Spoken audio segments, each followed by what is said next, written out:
Hello my YouTube family, welcome to my channel. मैं महाकाल की दीवानी आप सभी को भी महाकाल का दीवाना बनाने आई और आज मैं आप सभी के लिए लाई हूँ एक संत और सेठ की कहानी।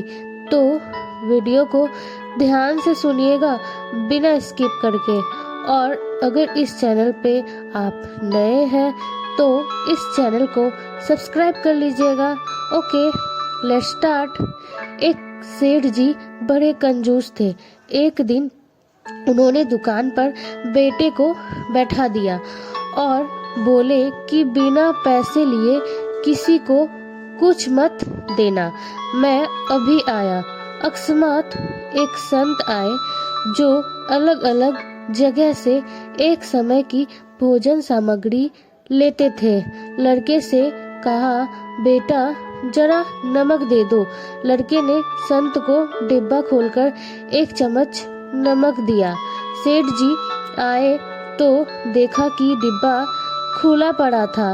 सेठ जी ने कहा कि क्या बेचा?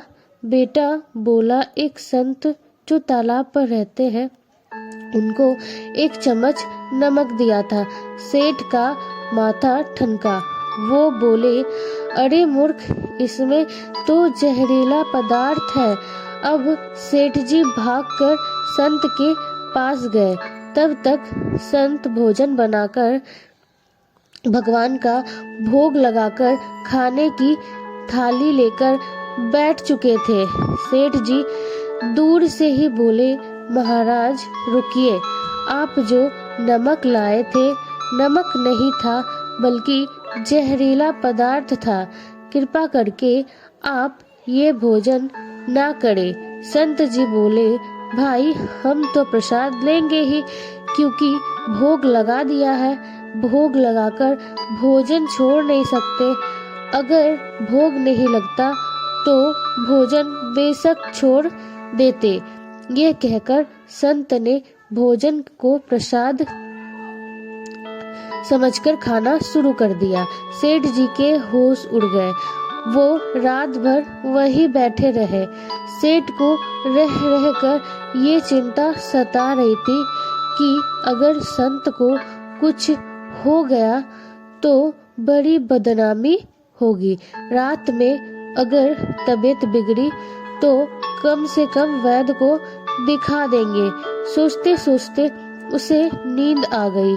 सुबह रोज की तरह संत जल्दी उठ गए और नदी में स्नान करने लगे। सेठ जी ने कहा, महाराज तबीयत तो ठीक है? संत बोले, भगवान की कृपा है। इसके बाद वे पूजा के लिए मंदिर चले गए। जैसे ही संत ने मंदिर का द्वार खोला तो देखा कि भगवान के श्री विग्रह के 2 भाग हो गए हैं और शरीर काला पड़ गया है।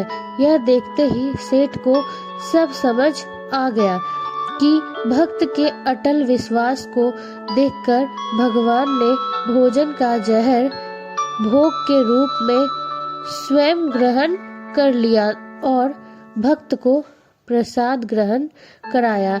इसके बाद सेठ ने तुरंत घर जाकर बेटे को दुकान सौंप दी और स्वयं संत की शरण में आकर भगवान की भक्ति करने लगा।